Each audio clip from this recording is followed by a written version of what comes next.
नमस्कार, news track के Y factor में आपका स्वागत है। मैं हूं योगेश मिश्र। अटल बिहारी वाजपेयी की सरकार से लेकर के नरेंद्र मोदी तक की हर सरकार ने हमारे यहाँ जल मार्ग खोलने के लिए तमाम दावे किए गए।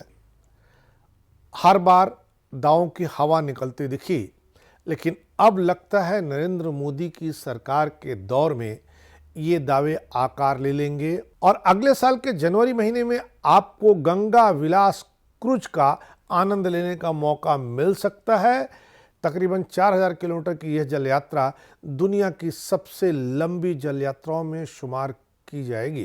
केंद्रीय बंदरगाह, शिपिंग और जल मार्ग मंत्री सर्बानंद सोनोवाल ने घोषणा की है कि पहली नदी यात्रा 10 जनवरी 2023 को वाराणसी से शुरू होगी और 1 मार्च को असम के डिब्रूगढ़ में समाप्त होगी। क्रूज जहाज असम के रास्ते 1100 किलोमीटर की दूरी तय करते हुए बांग्लादेश से भी गुजरेगा। उनका कहना है कि इस प्रक्रिया से दोनों देश और एक दूसरे के करीब आएंगे।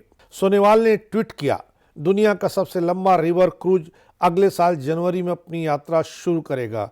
गंगा विलास पवित्र वाराणसी से बांग्लादेश होते हुए डिब्रूगढ़ तक भारत की 2 सबसे बड़ी नदियों गंगा और ब्रह्मपुत्र पर 4000 किलोमीटर की दूरी तय करेगा। 50 दिवसीय क्रूज शिप यात्रा सार्वजनिक निजी भागीदारी मॉडल पर आधारित अपनी तरह की पहली क्रूज सेवा होगी। भारतीय अंतर्देशीय जलमार्ग प्राधिकरण के साथ निजी संस्थाएं अंतरा लग्जरी रिवर क्रूज और जेएम बक्सी रिवर क्रूज एक सरकारी निकाय परियोजना पर सहयोग करेंगे। क्रूज के लिए किराया अभी तक तय नहीं किया गया है, परंतु यह बात तय है कि किराया तय करने में केंद्र सरकार कोई हस्तक्षेप नहीं करेगी। ऑपरेटर लागत के आधार पर मूल्य निर्धारित कर सकेंगे। क्रूज यात्रा के मुख्य आकर्षण में गंगा आरती देखना, सुंदर वन से गुजरना और भारत में काले जादू के उद्गम स्थल मायोंग का दौरा शामिल है, जहां 3 प्रमुख जलमार्गों से होकर गुजरेगा गंगा, भगीरथी, हुगली नदी प्रणाली।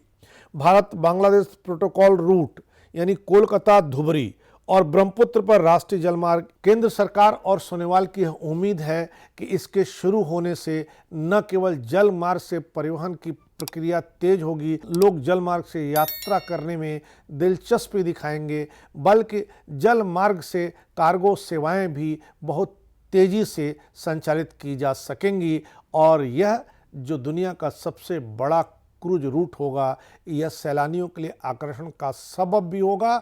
इस बार इतना ही। अगली बार फिर मिलेंगे किसी नए सवाल पर नए ढंग से बात करने के लिए। तब तक के लिए नमस्कार।